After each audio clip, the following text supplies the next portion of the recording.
Welcome back, everyone, for our deep dive into Pedagogy of the Oppressed by Paulo Freire. It's quite a book. Yeah, and it's really interesting to kind of dig into this because it was written in 1967. Right.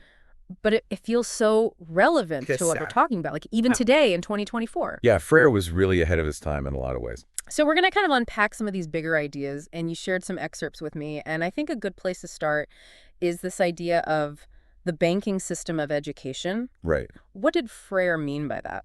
So the banking system of education, basically it's this idea, and he uses this really vivid image of students as these empty vessels. Empty vessels. Empty vessels, just waiting to be filled with knowledge by the teachers. And he says, there's just these lifeless facts. Lifeless facts that are just deposited into the students, and the students are just supposed to memorize them and repeat them and not really question them or think critically about them. Yeah, it reminds me of like standardized testing, where it's like, Yes. how much can you memorize to just like regurgitate? Yeah, spit it back out and then forget it like right afterwards. Right. And it creates this really passive relationship to knowledge, right? Yeah.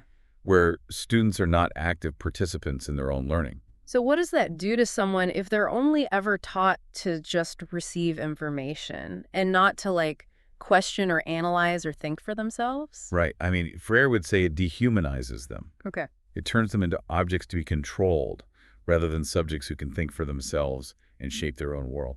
So is that what he means by this idea that to exist humanly is to name the world, to change it? Yes, exactly. That's a really key quote from the book. And what a quote. Yeah. So good. It's so powerful because it gets at that idea of agency, right? Yeah. Like to be human is to be able to look at the world around you. Yeah. And not just accept it as it is. Not just be like a robot. Right. But to say like, this is what I see and this is what I think about it. Yeah. And this is how I want to change it. Like to actually engage with it and like put your own mark on it or something? Exactly. And for Freire, that process of naming and changing the world starts with dialogue.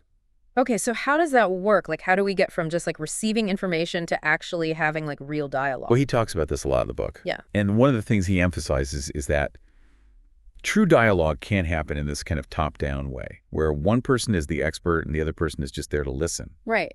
It has to be a more horizontal relationship. So more like a conversation. Yes, exactly. A conversation where everyone is both a teacher and a learner. I like that. Where everyone feels heard and respected. Yeah. And where everyone is open to having their minds changed. That's huge. And it made me think about in the text when he talks about these community college students that he was working with and how they finally felt like they had the language to express their own experiences, like their own realities. And I just thought that was so powerful because I think a lot of us have been in situations where we don't feel like we have the words to express what's going on, whether it's in our own lives or in the world around us. Yeah, and I think Freire recognized that for people who have been marginalized or oppressed, their experiences are often silenced or ignored or even actively suppressed. And so when you don't have the language or the tools to actually even name what's going on, how can you even begin to change it? Exactly. And it's not just about having the language, right?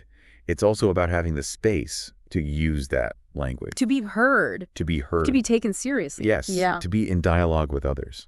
And I think one of the things that really struck me was this idea that Freire talks about, that the oppressed can sometimes internalize the oppressor's view. Right. And I was like, whoa, what does that look like? Well, it's this complex psychological phenomenon where you start to see the world through the eyes of the people who are oppressing you. So you're almost like adopting their values or their beliefs, even if it's like subconsciously harming you in some way. Exactly. And it's not always a conscious choice, right? It can be a way of surviving in a system that's designed to keep you down. It's like if it's easier to go along with the crowd than to constantly be like fighting against the current. Exactly. It's easier to conform than to challenge the status quo. Have you ever felt that pull?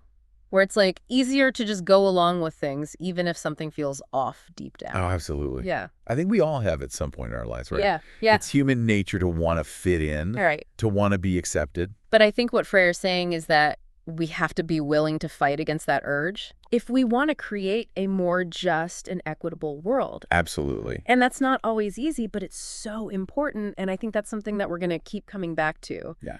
as we continue our deep dive into Pedagogy of the Oppressed. Mm.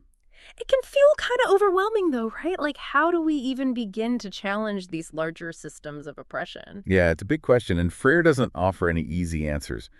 But one concept I think speaks to this is praxis. Praxis. This idea that reflection and action are inseparable. Okay, say more about that. So it's not enough to just think about these things, to just have these great ideas about social change. Right. We have to actually put those ideas into action in the real world. So it's like not just talking the talk. Exactly. It's about walking the walk. Okay, so give me an example then. Like, what does that look like in practice? Well, think about the civil rights movement, for example. Okay. It wasn't just about people sitting around thinking, oh, segregation is wrong. Right. It was about people taking to the streets, organizing, protesting, demanding change. Putting their beliefs into action. Exactly. Yeah. That's praxis, the integration of critical reflection and concrete action. And that action is tied to, like, understanding your own culture and context, right? Absolutely.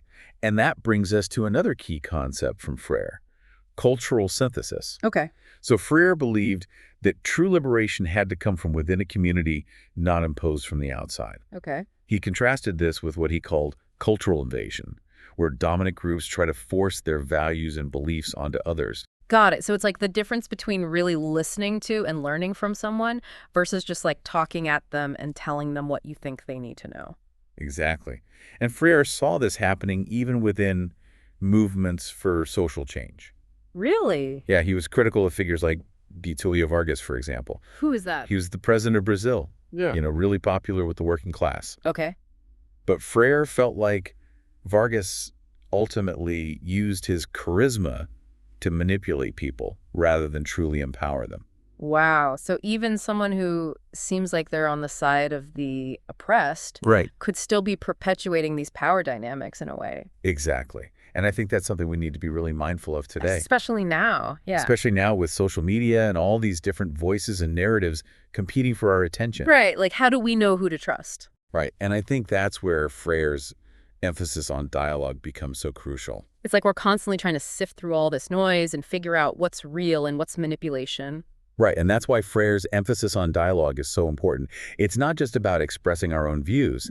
It's about really listening to and learning from others, even those who we might disagree with. So how do we create those spaces for genuine dialogue, especially when it feels like everything is so polarized these days? It takes conscious effort and a willingness to step outside of our echo chambers, right? To engage with perspectives that challenge our own assumptions. And to be okay with being uncomfortable sometimes. Exactly. Freire would say that true dialogue requires us to be open to having our minds changed, to really grapple with ideas that might make us question our own beliefs.